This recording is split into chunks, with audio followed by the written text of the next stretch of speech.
이등병 시절 이야기 합본 제5편 자대 생활의 시작. 그동안 올린 이등병 시절 이야기를 주제별 합본으로 올려드립니다. 이등병 시절 합본 제5편은 자대에서의 첫날 상황, 교육과 훈련 이야기, M60 기관총 이야기, 무산된 스키 훈련, 군장 결속 연습 등 자대에서 시작된 군대 생활 첫 이야기 모음입니다. 이등병 시절 16번째 이야기. 자대에서의 첫날. 1981년 1월 24일 토요일 오후, 나와 라이병 등 화기소대로 배속된 2명은 내무반장의 인솔을 따라 화기소대 문을 열고 들어섰습니다. 순간 침상에 걸터 앉아있던 선임 고참들은 우레와 같은 박수로 우리를 맞아주었습니다. 아, 이제 내가 앞으로 군생활 마칠 때까지 기거할 집에 도착했구나. 박수로 맞아주는 고참들을 보면서 한순간 가슴이 뭉클해지는 느낌을 받았습니다. 작년 12월 8일 입대한 이후 내 귀에 들려온 소리는 쇳소리같이 높은 톤의 호령소리와 험악한 욕이 섞인 악다구리 소리뿐이었습니다. 그런데 이제 박수 소리를 들으니 마치 딴 세상에 와 있는 듯한 착각까지 들었습니다. 그러나 그 박수가 우리를 대우해서 쳐주는 박수가 아니라 그들의 쫄병이 들어왔기에 그들 자신들을 위한 박수라는 것을 깨닫는 데는 그리 오랜 시간이 걸리지 않았습니다. 소대에 있는 모든 선임병들은 모두들 두 눈을 반짝이며 새로 들어온 신병들을 살펴보고 있었습니다. 우리에 대한 신체적 평가를 곁들인 호기심이 담겨있는 눈빛이었습니다. 야, 신고 한번 해봐. 누군가가 소리쳤습니다. 순간 소대 안이 시끌벅적 제각각 한마디씩 하더군요. 신고를 하라는 사람, 신고를 하지 말라는 사람, 한번 해보라는 사람, 신고까지 시킬 것이 뭐 있느냐는 사람 등등. 도대체 어느 장단에 춤을 춰야 할지 몰라 어리둥절 서 있는데 내무반장 문하사가 제지했습니다. 선임하사도 안 계신데 신고받기는 그러니까 각자 자기소개를 간단히 들어보자. 내무반장의 제의대로 우리는 각자 자기소개를 간단히 했습니다. 먼저 제가 소개를 했습니다. 당백, 이병 윤태상. 저의 고향은 충남 부여군 옥산면입니다. 집에는 부모님이 계시고 사남 3녀 중 셋째입니다. 회사에 다니다가 입대했습니다. 당백, 이병 라아무게. 저는 고향은 대전이고 서울에서 살았습니다. 정식 가수는 아니지만 야간 업소에서 노래하다가 입대했습니다. 당백. 자기소개가 끝나자 나는 총 1분대로 가고 라이병은 총 2분대로 가서 자리를 배정받았습니다. 나는 배정된 내 자리에 가서 훈련소에서부터 들고 다닌 따블백을 풀어 건물을 정리하기 시작했습니다. 그러나 그도 잠시 누군가가 소리쳐 불렀습니다. 야, 신병. 옛, 이병 윤태상. 옛 이병 라아무게. 바짝 졸아있는 우리는 동시에 대답했습니다. 0.1초 내로 튀어온다. 실시. 우리는 용수철처럼 튀어 일어나 우리를 부른 고참 앞으로 달려갔습니다. 머리가 곱슬곱슬한 정아무 개상병이었습니다. 애인 있나? 옛, 있습니다. 우리는 동시에 소리쳤습니다. 순간 그의 입가에 웃음이 돌더군요. 그는 우리 앞에 백제 한 장씩을 나눠주며 말했습니다. 지금부터 너희가 아는 여자들 이름을 10명 이상씩 이름과 주소를 적어낸다. 나이는 25세 이하, 물론 미혼이어야 하고 인물 좋아해야 한다. 이 조건에 맞는 누나, 여동생, 이모, 직장 동료 누구든 좋다. 가짜로 적어내는 놈은 개박살 난다. 알았나? 옛. 지금부터 실시. 실시! 나는 다행히 여자가 많은 직장을 다녔기에 그저 아는 대로 적어냈습니다. 라이병도 가수 생활을 했기 때문인지 술술 적어내더군요. 정상병의 입가에 만족스러운 미소가 흘렀습니다. 나중에 알고 보니 그는 이미 결혼을 해서 아내가 대전에서 다방을 하고 있었습니다. 아무튼 이 일이 있고 나자 너도 나도 우리를 불러댔습니다. 고향 이야기부터 사생활까지 시시콜콜 궁금한 것도 많고 알고 싶은 것도 많았습니다. 덕분에 이쪽 저쪽 침상을 뛰어다니며 넘나들어야 했습니다. 1시간 정도를 시달릴 즈음 주번하사가 전달을 외쳤습니다. 나보다 20여일 빨리 전입 온 소나무계 이병이 달려나가 전달을 받았습니다. 전달 내용은 어젯밤에 내린 연병장의 눈 제설 작업을 하라는 것이었습니다.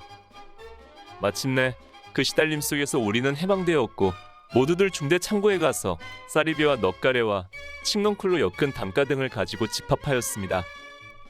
훈련소에서부터 지긋지긋하게 했던 제설 작업을 자대 전입 첫날부터 또 하게 되니 참으로 눈과는 엄청난 악연이 있는 듯했습니다.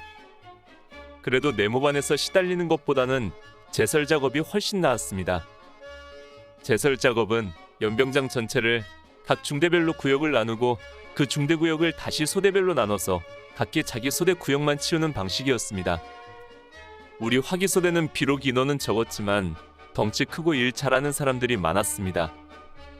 다른 소대는 3분의 1 정도 했을 때 우리는 담당 구역 제설 작업을 다 마쳤습니다. 제설 작업을 마치고 소대로 돌아와 조금 있다가 저녁 식사 집합을 했습니다. 참으로 정신없이 분주하게 돌아간 날, 연대에서 중대로, 소대로, 분대로 최종 배치가 끝나고 곁들이로 제설 작업까지 1981년 1월 24일 길고 긴 하루해가 저물고 있었습니다.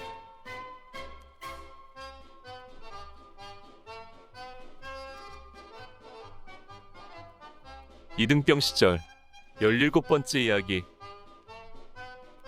교육, 또 교육. 앞서도 이야기한 것처럼 이 사단은 교육사단입니다.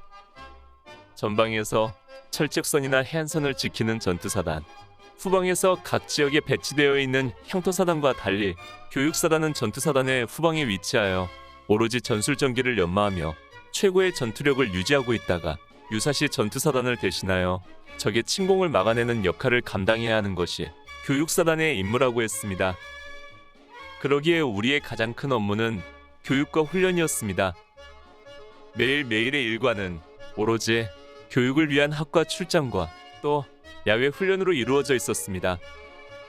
일주일에 2번, 월요일과 목요일은 야간 교육을 하고 그 대신 화요일 오전과 금요일 오전은 훈련 후 정비로 전날의 야간 교육을 대신했습니다.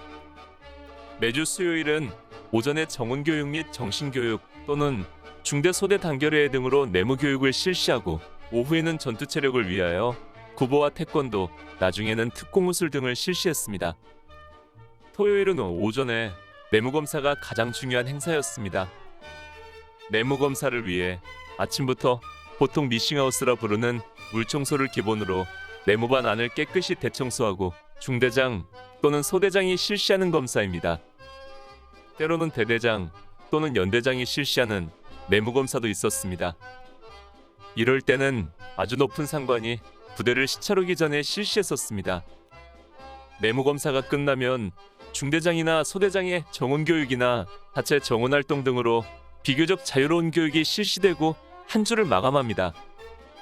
토요일 오후부터 다음날 일요일까지는 자유시간이 주어졌습니다. 그러나 사실 쫄병들에게는 이 자유시간이 더 괴롭고 고달픈 시간일 때가 더 많았습니다. 매달 마지막 금요일은 보급경제 실천의 날이었습니다. 이날은 우리에게 지급된 모든 관물과 장비, 장구류 등을 검사받는 날입니다. 우리가 지급받은 모든 물품을 연병장에 내어놓고 중대 인사계나 대대 또는 연대 보급관이 와서 물자 조사를 실시하고 상태를 검사했습니다. 이때가 되면 우리는 떨어진 옷이나 양말 등을 꿰매고 부족한 장구류나 장비를 채우기 위해 혈안이 되어야 했습니다.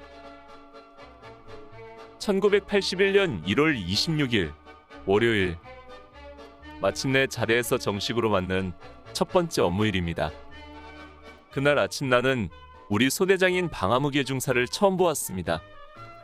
우리가 전이 보던 날은 집안에 일이 있어서 빨리 퇴근했었다는 그는 비쩍 마른 체구에 만사가 귀찮은 듯한 표정의 소유자였습니다. 나중에 지내면서 보니까 사람은 그리 나쁘지는 않은데 군대 체질은 아닌 것 같았습니다. 새로운 신병들을 보고도 신고를 받거나 긴 이야기 없이 그저 잘해라 정도의 통상적인 말만으로 넘어갔습니다. 그러나 그것이 나에게는 더 나았습니다. 괜히 신병이라고 이것저것 관심을 주는 것보다는 예사로이 넘어가는 것이 더 자연스러웠기 때문이지요. 훈련소처럼 오전 8시 학과 출장을 위해 7시 30분부터 주번하사를 통한 전달이 있었습니다. 훈련소와 비슷한 풍경이었지요. 각 소대 전달. 중대본부 앞에서 소리치는 주번하사의 전달 소리에 각 소대 전달자들이 소대문 앞에서 전달 수령을 위해 나섭니다. 화기소대에서는 나보다 2주 먼저 전입 온 소나무계의 병이 단골 전달자로 나갔습니다. 신병인 나와 라이병은 당분간 전달받지 말라는 소대 고참의 배려가 있었기 때문이죠. 아직 소대 생활에 익숙하지 않았기 때문인 것 같았습니다. 화기소대 전달 준비 끝. 각 소대 전달자들이 전달 준비 끝을 외치면 주번하사가 전달 사항을 전합니다. 각 소대 교육 집합 10분 전. 전달자들은 주번하사 앞에서 전달 내용을 다시 한번 복창하고 각자 소대로 들어가 소대원들에게 전달 내용을 전합니다. 동작 간의 전달 복창. 교육 집합 10분 전. 이상 전달 끝. 이 같은 교육 집합 전달은 매일 교육 집합 때마다 이루어졌고 오전 교육 집합은 07시 50분, 오후는 12시 50분에 실시되었습니다. 이날 오전 학과는 대공 경계였습니다. 내가 자대에 가서 처음 받은 교육이 바로 대공 경계인 것입니다. 12중대 뒤쪽 산위에 우리가 사용하는 물탱크가 있는데 그 물탱크 주변에서 대공 경계 교육을 받았습니다. 살을 내는 겨울바람이 산등성이를 얼으며 지나고 우리는 그 바람 속에서 덜덜 떨며 시간을 때워야 했습니다. 말로만 들었던 강원도 겨울바람이었습니다. 교육도 훈련소처럼 전문적인 교관이나 조교가 가르치는 것이 아니고 또 측정을 위한 교육도 아니어서 추운 날씨와 더불어 대충대충 이루어지고 있었습니다. 그러나 그렇다고 해서 시간을 앞당겨 돌아올 수 없기에 오전 4시간 동안 혹한의 바람을 피하며 견디는 수밖에 없었습니다. 오후에는 2시간 동안은 화생방 훈련으로 방독면 착용 훈련을 하고 나머지 2시간은 매복 주간교도 훈련을 했습니다. 그리고 저녁 식사 후에는 자유시간을 갖다가 밤 11시부터 다시 교육 집합을 하여 낮에 배운 교육대로 중리 뒷산에서 매복 훈련을 실시했습니다. 실제 매복 진지에 투입될 것을 대비한 훈련이었지요. 그러나 너무나 추운 날씨에 교육은 제대로 이루어지지 않았고 2시간 동안 체온 저하를 위해 제자리 달리기와 뜀뛰기만 계속하다가 돌아왔습니다. 그리고 이날 밤 군대에서 처음으로 술을 마시게 되었습니다. 새벽 1시에 돌아와서 얼핏 잠에 들었는데 누가 머리를 툭 치는 느낌에 긴장하고 있던 이등병은 즉시 일어나며 관등성명을 외치려고 하는 순간 불침번이 입을 막으며 아무 말 없이 반합뚜껑을 내밀었습니다. 그리고는 그 반합뚜껑에 대병들이 소주병을 기울여 절반 정도 따랐습니다. 그는 아무 말 없었고 나도 아무 말 할 수 없었습니다. 그냥 소리 없이 마셨고 그러자 새끼손가락만한 쥐포 조각을 하나 내밀었습니다. 안주였습니다. 아마 야간 교육 마치고 돌아오는 길에 가게집에서 사온 듯 했습니다. 군대에서 이렇게 술을 마신다는 것도 새로운 경험이고 그 늦은 시간에도 술을 파는 가게가 있다는 것도 신기했습니다. 본래 나는 술을 잘 마시지 않았는데 빈속에 소주가 들어가자 속이 따뜻해지는 듯 하더니 마침내 화끈화끈해졌습니다. 하루 종일 추위에 떨었던 몸이 녹아내리는 듯 나른해지면서 잠속에 빠져들어갔습니다. 이등병 시절 18번째 이야기. M60 기관총. 앞서도 이야기했듯이 나는 32연대에 와서야 최종 주특기를 부여받았습니다. 내게 주어진 104 주특기는 바로 M60 기관총이었습니다. 당시 M60 기관총은 가장 기본적인 공용화기였습니다. 그러기에 군조직 중 최야말단인 보병소대에도 M60 기관총 분대가 편성되어 있었습니다. 즉 보병중대에는 화기소대 총분대와 일반 소총소대의 화기분대에 기관총이 편성되어 있는 것입니다. 그런데 화기소대의 기관총과 소총소대의 화기분대 기관총은 서로 다른 점이 있었습니다. 즉 화기분대 기관총은 소형기 아래쪽에 달린 2개의 다리, 즉 양각대만으로 사격을 하도록 되어 있고 화기소대 기관총은 삼각대를 이용하여 거치한 후 사격하는 것입니다. 그래서 화기분대에는 기관총 몸체와 예비총열 주머니만 있는데 화기소대에는 삼각대와 이에 따르는 장비로 삼각대와 기관총을 연결해주는 굴대와 삼각대에 거치된 기관총의 사격 방향과 높이를 조절해주는 전륜기라는 기구가 추가로 편성되어 있었습니다. 이 같은 장비의 차이는 훈련에서 고생의 차이로 연결됩니다. 즉, 소총소대 화기분대는 사수, 부사수, 탄약수 3명이 기관총과 예비총열 주머니만 교대로 메고 가면 되었지만 화기소대는 삼각대가 추가되어 셋이서 어느 장비든지 하나는 꼭 메야 했던 것입니다. 예비총열 주머니도 그 내용물이 화기분대는 예비총열과 교환용 성면 장갑만 들어있는데 반해 화기소대에는 전륜기와 굴대까지 들어있어서 그 무게가 훨씬 더했습니다. 그러나 나는 이 같은 사정이란 내용을 그때까지 전혀 알지 못했습니다. 사실 자대에 오기까지 M60 기관총을 본 적도 없었으니 만져보거나 사격해본 적도 당연 없었지요. 훈련소에서 철조망 통과할 때 무지막지하게 쏘아대던 LMG-30 기관총의 둔중한 모습만 얼핏 보았을 뿐이었습니다. 자대 배치가 되어 화기소대에 들어가서야 총기 거치대에 있는 M60 기관총을 처음 보았습니다. 총기대에 있는 기관총의 모습은 사실 소총보다 조금 커 보인다는 느낌뿐 날렵한 모습이었습니다. 이렇듯 처음 보고 처음 만져보는 것을 주특기로 받았으니 가장 답답한 것은 바로 나 자신이었습니다. 소총이야 훈련소에서부터 많이 다뤄보고 직접 사격까지 해보았으니 나름 자신이 있었지만 사수, 부사수, 탄약수가 한 팀이 되어 움직이는 공용화기인 기관총을 나 혼자 알아 다룰 수는 없는 일이었습니다. 소대에 전입 온 이후에도 며칠 동안은 그 누구도 M60에 대해서는 알려주거나 교육해주는 사람이 없었습니다. 그저 교육 집합대에는 어김없이 들고 나가야 했고 별로 쓸데없이 가지고 있다가 다시 들고 오곤 했습니다. 그렇게 일주일이 지난 1981년 2월 1일 일요일 오후, 소대에서 가장 무서운 고참인 정화무게 상병이 나를 비롯한 나아무개, 소나무개 이병 등 3명을 불러 집합시켰습니다. 그러더니 기관총 한 정을 삼각대에 거치시켜 놓고 표적지 한 장을 가져다가 앞벽에다 붙였습니다. 지금부터 너희에게 M60 기관총에 대하여 교육을 실시하겠다. 너희 중에 M60에 대하여 아는 사람 있나? 없습니다. 지금부터 장하무게가 가르치는 것을 잘 듣고 배우도록 한다. 2번 다시 알려주지 않는다. 만약 한 번 가르쳐 주었는데도 제대로 못하는 놈은 박살난다. 알겠나? 예. 그는 총 2분대의 장상병을 불러 우리에게 기관총에 대하여 가르치도록 했습니다. 나중에 보병분 대장 교육을 받고 하사를 단 뒤 우리 분대장을 지낸 장상병은 매우 똑똑한 사람이었습니다. 이 총은 M60 기관총이다. 이 총의 무게는 10.4kg이고 구경은 7.62mm이다. 강선은 사조 우선. 최대 사거리는 3,725m, 유효 사거리는 1,100m이다. 그러나 실제 사격장에서는 500m, 600m, 700m 등 3개의 표적지에 사격을 하게 된다. 나는 그가 말하는 것을 잊지 않기 위해 훈련병 수첩에 그 내용들을 적었습니다. 그 또한 작은 수첩을 보면서 계속해서 기관총에 대한 것을 가르쳤습니다.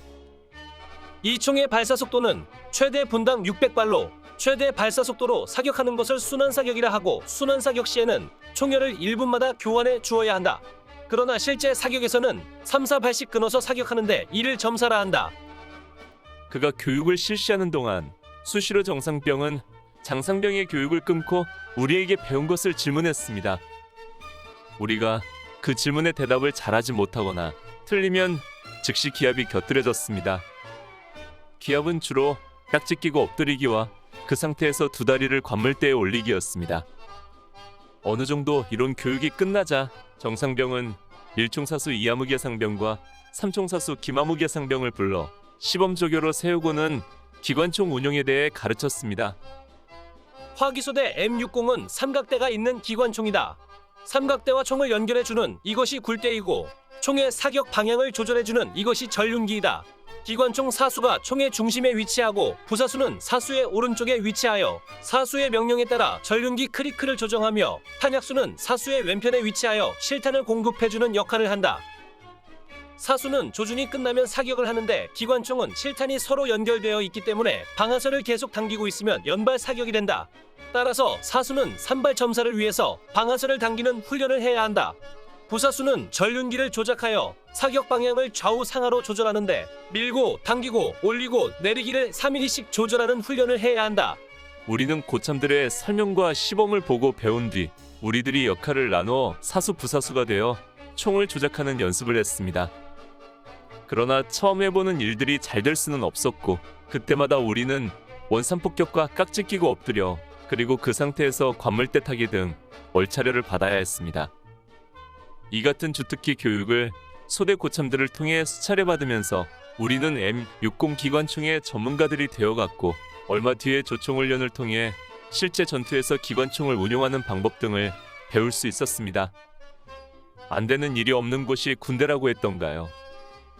전혀 알지 못했던 것이지만 몇 차례의 얼차려 속에 비록 전문적인 조교는 아니라도 선임병들의 교육 속에 우리는 기관총을 다루는 104 주특기병이 되어갔던 것입니다. 이등병 시절 19번째 이야기. 무산된 스키훈련. 보병제 32연대 3대대는 전군 유일의 보병 스키대대라는 것을 사단 보충대에서 이 사단을 소개하면서 몇 번이나 들은 바 있었습니다. 교육을 했던 보충대 중대장은 이 사단 수색대와 32연대 3대대가 스키부대임을 자랑스럽게 말했었습니다. 그러나 나는 솔직히 그곳에 가기 싫었습니다. 군대에서 무언가 특별하다는 것은 곧 고생과 직결된다는 것을 알고 있었기 때문입니다. 그러나 나는 내 의지와는 아무 상관없이 32연대로 배속되었고 연대에 와서는 다시 11중대가 되므로 3대대에 배속되게 되었습니다. 나중에 알게 된 것이지만 3대대는 스키대대로서 국군이 날 행사에 참가해야 하기 때문에 연대에서 각 중대의 신병을 배치할 때 신장 170cm 이상인 사람을 우선 배치한 것이었습니다. 우리도 연대 전입 오던 날 키가 170cm 이상인 사람을 따로 세웠는데 신장이 170cm였던 나는 거짓없이 그 일원으로 집합했고 그대로 11중대에 배속된 것입니다. 지금 와서 생각하면 그때 슬그머니 170 이하 부류에 합류했더라면 어찌 되었을까 생각해봅니다. 아마 스키대대 전우가 되지는 못했겠지요.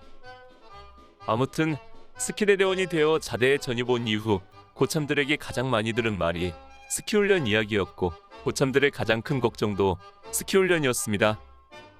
그동안 한 번 또는 두 번씩 스키훈련을 받아본 고참들의 이야기를 종합해보면 다대에서 스키훈련장이 있는 진부령 흘리스키장까지 행군으로 이동해야 하는데 그 거리가 80km라는 것. 그리고 그곳에서 생활을 24인용 군용소대 텐트에서 생활하는데 방안이 제대로 되지 않아 옷을 다 입고 마스크까지 하고 자더라도 밤새 자고 나면 마스크에 고드름이 얼어있다는 것입니다. 그러나 그런 것보다도 더 힘들게 하는 것은 얼차려와 설배우 체조라고 불리는 PT 체조라는 것입니다. 눈 위에서 우통을 벗고 실시하는 설배우 체조는 PT 체조 자체도 힘이 들지만 흘린 땀이 추위에 얼기 때문에 피부가 침을 맞은 것처럼 따끔거리고 아프다고 했습니다. 얼차려의 대표적인 것은 통닭구이라는 것인데 이것은 팬티바람에 눈 위를 굴리며 포복, 철조망통과 등을 식히는데 이때 스키 스틱으로 기합받는 사람들 몸에 눈가루를 뿌린답니다. 그러면 벗은 몸에 닿는 눈이 칼끝처럼 몸을 찌르듯 아프다고 했습니다. 지난해에는 이 얼차려를 받다가 한 사람이 체온저하로 탈진하여 후송되는 사태까지 있었다고 했습니다. 그런 일을 경험해 보지 않은 우리들은 그 이야기를 들으며 정작 훈련을 받는 것보다 더한 고통을 느껴야 했고 하루하루 훈련 날짜가 다가오는 것이 두렵기만 했습니다. 내가 자대에 전입 왔을 때 이미 9중대와 10중대는 제일진으로 스키훈련에 들어가 있어서 대대의 절반은 비어 있었습니다. 이제 그들이 1월 말에 돌아오면 우리 11중대와 12중대, 본부중대가 제이진으로 교대해서 들어가야 하는 상황이었습니다. 마침내 1월 31일 토요일 오전 9중대와 10중대가 스키훈련을 마치고 부대로 복귀했습니다. 우리 잔류병력은 연대 후문에서부터 대대 입구까지 길 양편에 늘어서서 박수를 치며 그들을 맞았습니다. 돌아오는 그들의 모습은 정말 목불인견이었습니다. 새까맣게 그을은 얼굴에 빨갛게 충혈된 눈, 그리고 밤새 80km를 행군해서 돌아온 몸은 금방이라도 쓰러질 듯 지쳐 있었습니다. 그들의 눈은 모두가 토끼 눈처럼 빨갛게 충혈되어 있었는데 고참들 말로는 눈 위에서 생활하면 눈에 반사된 햇빛에 의해 눈이 빨갛게 되는 설암병 때문이라고 했습니다. 우리는 그 모습들을 보면서 더욱 걱정이 늘어갔습니다. 그런데 언제부터인지 반가운 소식이 들리기 시작했습니다. 진부령의 눈이 오지 않아서 스키 훈련을 안 할지도 모른다는 것입니다. 지금이야 재빙장치로 인공눈을 만들어 뿌리면 되겠지만 그 당시에는 먼 나라 이야기일 뿐이었습니다. 모두들 희망을 갖고 기대를 걸었습니다. 어쩌다 쌀랑눈이라도 내리면 모두들 가슴 조이며 바라보았고 그 눈이 곧 녹아버리면 안도의 숨을 내쉬었습니다. 지난 겨울 그렇게도 많이 내렸던 눈이었습니다.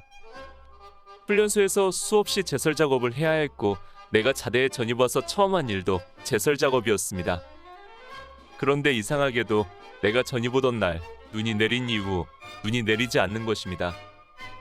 날씨도 이상하리만큼 따뜻해서 그동안 군데군데 쌓여있던 눈들도 모두 녹여버렸습니다. 본래 1월 31일 제일진이 복귀하고 곧이어 2월 2일 우리가 진부령에 들어가도록 계획되었는데 하루하루가 지나도 소식이 없었습니다. 일주일이 지나자 마침내 15일까지 눈이 오지 않으면 스키 훈련을 취소하고 혹한기 동계 훈련으로 대체한다고 공식 발표가 나왔습니다. 또다시 마음 조이는 일주일을 보내야 했습니다. 하루하루가 피말리는 시간의 연속이었습니다. 우리 같은 쫄병들이야 아무래도 좋았지만 제대를 눈앞에 두고 스키 훈련 3년차를 들어가야 했던 말년 병장들은 애절했습니다. 떨어지는 낙엽도 피해가고 침상도 건너뛰지 않는다는 말년 병장에게 스키 훈련은 억울하고 원통할 일이었던 것입니다. 마침내 15일이 지나고 2월 16일 중대장이 아침 점호 시간에 기쁜 소식을 발표했습니다. 스키 훈련은 취소되고 2월 23일부터 일주일간 동계 훈련을 실시한다는 것입니다. 스키 훈련을 겁내는 스키부대원, 이렇게 나는 스키 한번 타보지 않은 스키부대원이 되어 이제 여의도 국군의 날 행사에 참가하게 되는 것입니다.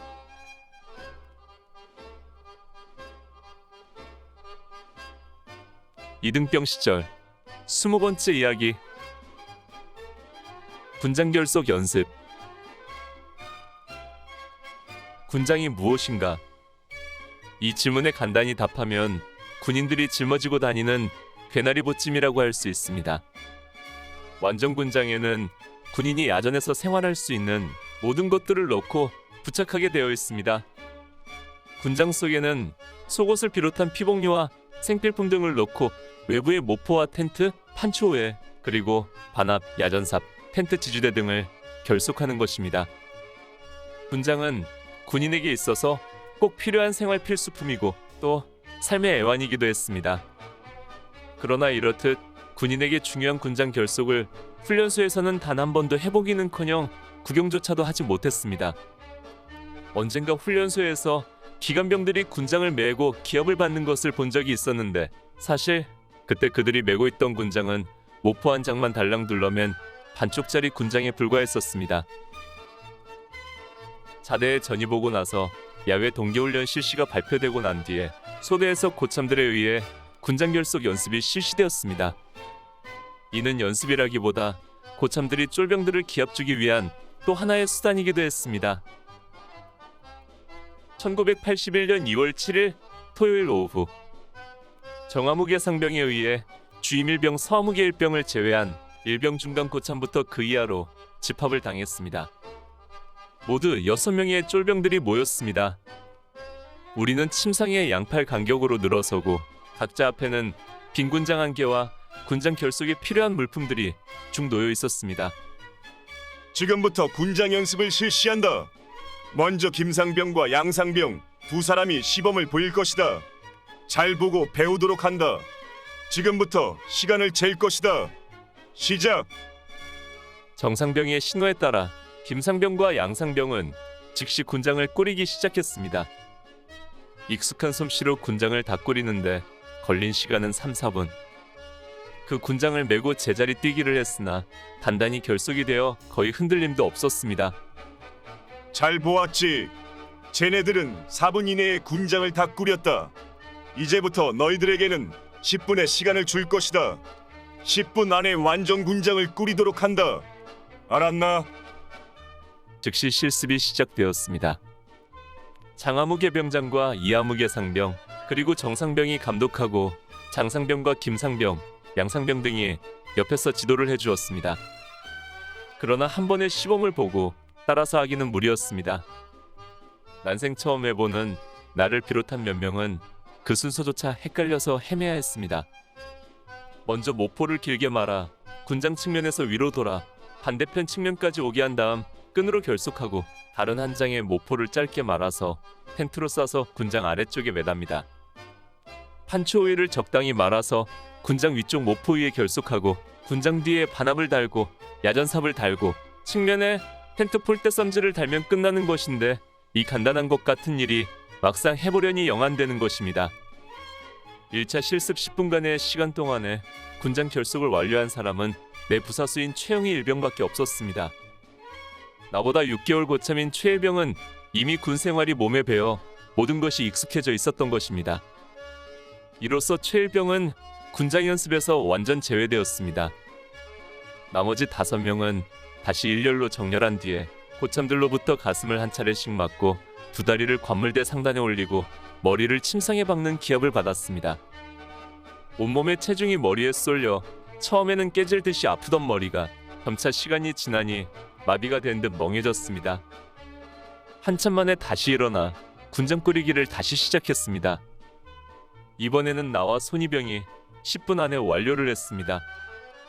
그러나 겨우 완성한 군장도 막상 등에 지고 제자리 뛰기를 하니 반합이 떨어지고 야전삽이 덜렁거리고 급기야는 아래 모포와 텐트가 풀어져서 떨어졌습니다.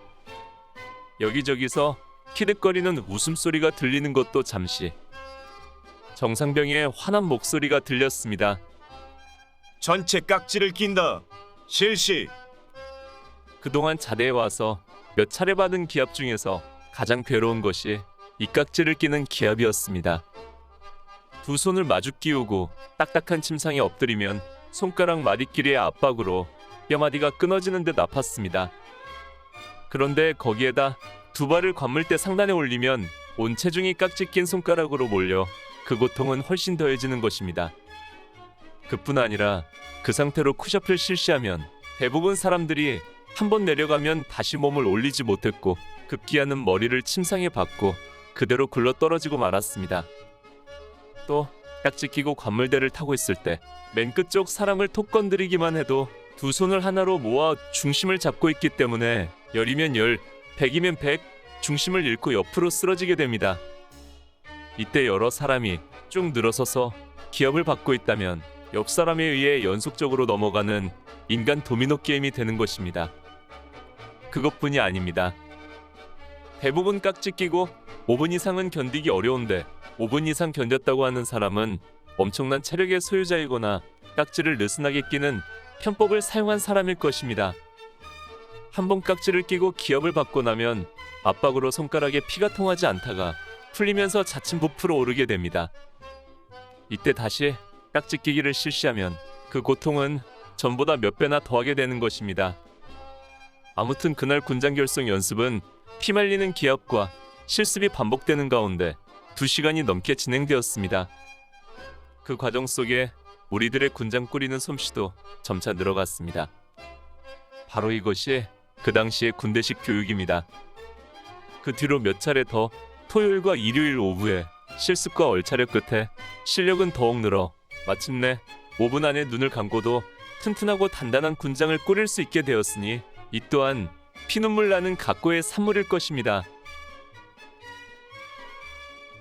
오늘 추억여행에 함께 해주셔서 감사합니다. 다음 이야기를 기대해 주시고 구독과 좋아요 부탁드립니다. 당백